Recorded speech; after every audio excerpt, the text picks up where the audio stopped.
بسم اللہ الرحمن الرحیم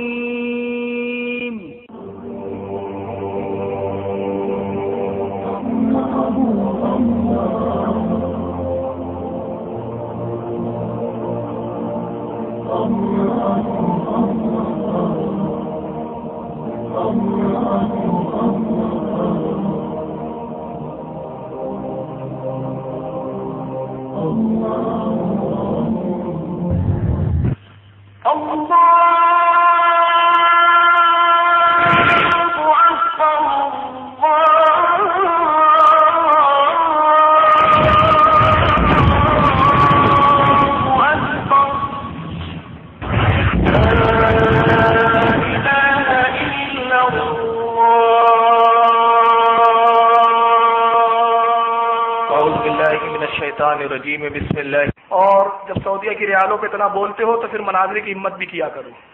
چنانچہ اگر یہ معراج ربانی تک میری بات جائے تو میں معراج ربانی سے کہوں گا کہ آپ جب چاہیں ہم سے مناظرہ کر لیں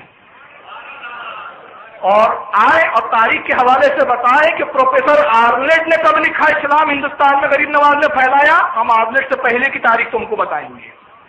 اب آئیے اس خبیث نے غریب نواز کے تعلق سے کتنی گستاخیاں کی اور کیا بکتے ہیں یہ لوگ، ذرا سنیے اور دل پہ ہاتھ رکھیے. اور یہ سعودیہ کے پٹھو ہے جن کے پیچھے ہمارے کم علم لوگ جا کے نمازیں پڑھاتے اور جب ہمارے علماء کہتے ہیں کہ ان وہابڑوں کے پیچھے نماز مت پڑھا کرو کہ یہ کافر ہے، یہ گستاخ ہے، تو ہماری قوم کے بیچارے نہ سمجھ کہا کرتے ارے یار حرم کے امام کے پیچھے نہیں پڑھیں گے تو کس کے پیچھے پڑھیں گے. جبکہ ہر سال بتایا جاتا ہے کہ امام کا عقیدہ درست ہو تو امام ہوتا ہے. اگر بڑی جماعت کے پیچھے اور کسی بڑی جماعت کے امام کے پیچھے نماز پڑھنا جائز ہوتا تو کربلا میں امام حسین یہ کام کر چکے ہوتے. امام حسین امام عالی مقام نے بتا دیا کہ جماعت نہ دیکھا کرو، عقیدہ دیکھا کرو. اب ان کے عقیدے دیکھیے اور اپنے حج کی حفاظت کیجیے کہ ان خبیثوں کے پیچھے جا کے نماز پڑھ کے اپنے حج کو مت برباد کیجیے. آئیے اس معراج ربانی جو سعودیہ کا عالم ہے خبیث کیا کہتا ہے غریب نواز کے بارے میں، سعودیہ سے ذرا سنیے. لباس میں وہ حضرت خواجہ تھے، یعنی وہ مخنث اور ہجڑا صاحب تھے، ہے نا. خواجہ مطلب ہجڑا ہی تو ہوتا ہے. آپ دیکھیں ڈکشنری کی کتاب فروز اللغات میں خواجہ کے معنی ہجڑا بتایا ہوا ہے، لیکن ہمارے یہاں خواجہ ہجڑوں ہی کو کہا جاتا ہے. چنانچہ ہمارے یہاں جو ہیں اجمیر شریف میں جو خواجہ غریب نواز ہیں، اللہ کی قسم بتا رہے ہیں، اور یہ رجب کا مہینہ آ رہا ہے، یا جماعت الثانی ہے نا، یہ رجب 6 رجب کو ان کا عرس شروع ہوگا اور آج بھی تبلیغ شروع ہوگی اور چاروں طرف سے ڈھولے ڈپڑیاں لے کے سارے ہجڑے وہاں جمع ہوتے ہیں. اور ان سے کہا جائے کہتے ہیں کہ جی ہماری قوم کے حضرت ہیں، ہم ہی نہیں، اگر عرس میں حاضر ہوں گے تو ہماری برادری کے لوگ ہمیں نکال دیں گے. تو باقاعدہ یہ ہجڑے جاتے ہیں اجمیر کے اندر اور پورا اجتماع ہوتا ہے. اور آج بھی اللہ کی قسم آج بھی جا کے دیکھو چاروں طرف سے ہجڑے ہندوستان سے، پاکستان سے، بنگلہ دیش سے اپنی اپنی ٹولیاں بنا کے جاتے ہیں اور یہ کہتے ہیں کہ خواجہ صاحب ہمارے ہی. سن لیا آپ نے؟ اور اگر نہیں سمجھ میں آئے گا تو پھر ایک بار ریپیٹ کر دوں. یہ کہہ رہے ہیں معراج ربانی صاحب کہ خواجہ کا مطلب ہجڑا ہوتا ہے. پہلی بات، خواجہ کس کو کہتے ہیں؟ ہجڑے کو. ہمارے ہندوستان میں ہجڑے کو ہی کہا جاتا ہے خواجہ. دوسری بات کہتے ہیں کہ خواجہ غریب نواز کے ہجڑے جاتے ہیں اور جب ان سے پوچھا جائے کہ تم کیوں جاتے ہو تو کہتے کیا کرے، خواجہ غریب نواز ہماری قوم کے تھے. مطلب خواجہ غریب نواز معاذ اللہ میں جملہ نہیں بولنا چاہ رہا، آپ لوگ سمجھدار ہیں، سمجھ چکے ہوں گے. تو جو لوگ خواجہ کو ہجڑا کہیں وہ مسلمان ہو سکتے ہیں؟ اس کے بعد بھی ان کا ایمان سلامت ہے. جس سے اسلام لیا اسی سے غداری. اور جن کتابوں کی یہ حوالے دے رہا ہے معلوم ہوتا ہے یہ جاہلوں کا نام وہابی ہوتا ہے. میرے نزدیک تو جاہل بول دو یا گوار بول دو یا وہابی بول دو، میرے نزدیک ایک ہی بات ہے. آئیے میں انہی لغاتوں سے بات کروں جن لغتوں کا اس نے حوالہ دیا اور اس کی خباثت میں بتاؤں گا. اس نے ایک ہی لغت کا حوالہ دیا، اس نے حوالہ دیا فیروز اللغات. میں 4 لغت کے یہاں حوالے بتاؤں گا آپ کو. یہ ہے فیروز اللغات جس کا اس نے حوالہ دیا، یہاں پہ رکھی ہوئی ہے. یہ فیروز اللغات جس کا اس نے حوالہ دیا جو اردو زبان کی مستند لغتوں میں، مستند ڈکشنریوں میں آتی ہے. اس لغت کا صفحہ نمبر 597 ہے. اس پر آئیے ذرا دیکھیں خواجہ کا مطلب کیا ہے. یہ آپ کے سامنے آ گیا. پہلا لفظ لکھا ہوا ہے خواجگان، اور ڈکشنری میں لکھا ہے خواجگان خواجہ کی جمع. خواجگان خواجہ کی جمع، مالک، آقا، سردار لوگ. اور وہ خواجہ کا مطلب ہی جگہ بتا رہے ہیں. پھر اس کے بعد لکھا ہے خواجہ، خداوند، صاحب، سردار، آقا،